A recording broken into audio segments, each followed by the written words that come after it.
ब्रह्मराक्षस की कथा। बहुत समय पहले की बात है। भारत के एक घने जंगल के पास एक छोटा सा गांव था, शांतिपुर। यह गांव अपने शांति और सरल जीवन के लिए प्रसिद्ध था। लेकिन गांव से कुछ ही कोस दूर एक पुराना उजड़ा हुआ मंदिर था, जिसे कोई भी रात के समय पार करने की हिम्मत नहीं करता था।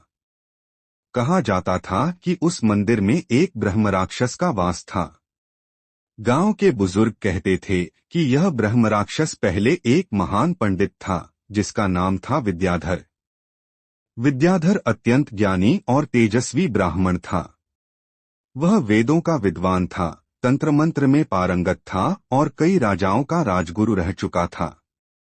परंतु धीरे धीरे उसमें घमंड घर कर गया। वह अपने ज्ञान का उपयोग दूसरों को नीचा दिखाने और धन अर्जित करने के लिए करने लगा। एक दिन उसने अपने एक शिष्य को अपमानित कर दिया, जो उसका परम भक्त था। शिष्य ने क्रोध में आकर शाप दे दिया, हे गुरुदेव, आपने अपने ज्ञान का दुरुपयोग किया है। आप जीवन भर तंत्र मंत्र से खेलते रहे, अब मृत्यु के बाद भी उसी में फंसे रहेंगे। आप ब्रह्मराक्षस बनेंगे, न पूर्ण ब्रह्मा न पूर्ण राक्षस। विद्याधर की मृत्यु के बाद उसकी आत्मा उसी पुराने मंदिर में बंध गई और वह ब्रह्मराक्षस बन गया। अब वह रात में मंदिर के पास भटकता था और जो भी उस मार्ग से गुजरता उसे भ्रम में डाल देता या कभी कभी उसका विनाश भी कर देता। गांव वालों ने उस मार्ग को त्याग दिया। मंदिर धीरे धीरे टूट गया और वहां झाड़ झंखाड़ उगाए। लेकिन कहानी यहीं खत्म नहीं होती। शांतिपुर गांव में एक लड़का रहता था, नाम था अर्जुन। वह अत्यंत बुद्धिमान परंतु जिज्ञासु था। बचपन से ही उसे पुरानी कथाएं और रहस्यमयी स्थानों की ओर आकर्षण था। जब वह जवान हुआ, उसने ब्रह्मराक्षस की कहानी अपने दादा से सुनी।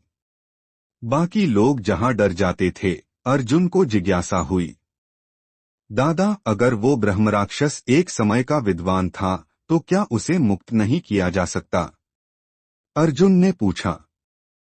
दादा ने गहरी सांस ली और कहा, बेटा, ब्रह्मराक्षस बन जाना बहुत बड़ा अभिशाप है। परंतु हाँ, अगर कोई उसकी आत्मा को शांति दे सके तो शायद वो मुक्त हो सकता है। अर्जुन ने मन ही मन ठान लिया, वह उस ब्रह्मराक्षस को मुक्त करेगा। अर्जुन की यात्रा। अर्जुन ने अगले कुछ महीनों में तंत्र मंत्र और वेदों का अध्ययन करना शुरू किया। उसने गांव के बुजुर्गों से भी ज्ञान लिया और पुराने ग्रंथ पढ़े।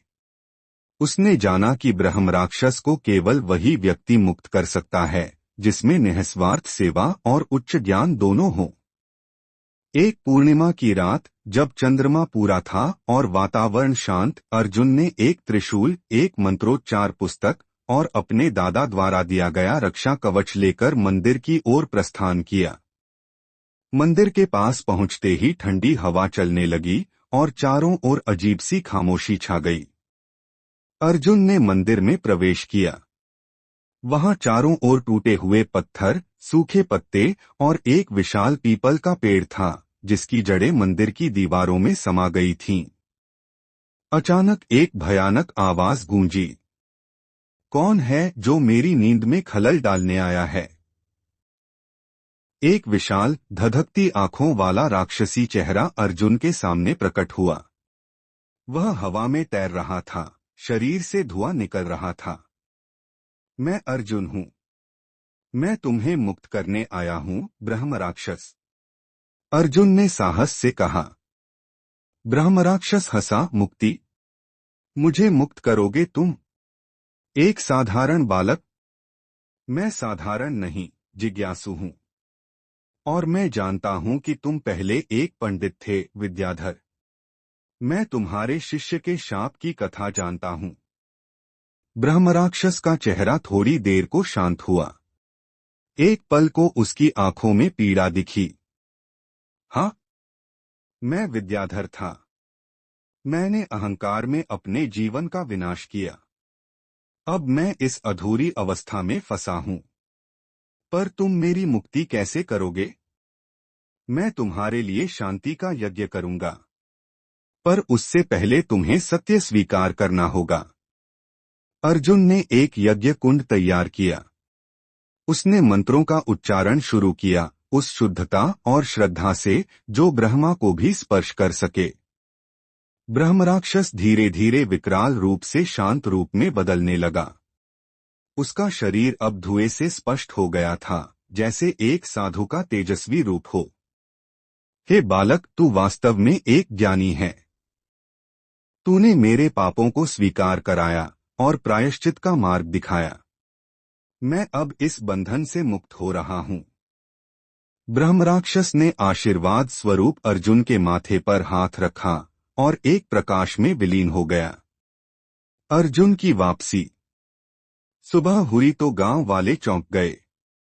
अर्जुन मंदिर से सुरक्षित लौट आया और उसके चेहरे पर एक तेज था। वह अब केवल एक साधारण युवक नहीं था, वह अब एक ज्ञानी, एक मुक्तिदाता बन चुका था। उस दिन के बाद गांव वालों ने फिर से मंदिर की पूजा शुरू की। अर्जुन ने वहां एक आश्रम बनवाया जहां लोग आध्यात्मिक शिक्षा प्राप्त करते थे। और उस मंदिर में अब डर नहीं, बल्कि शांति का वास था।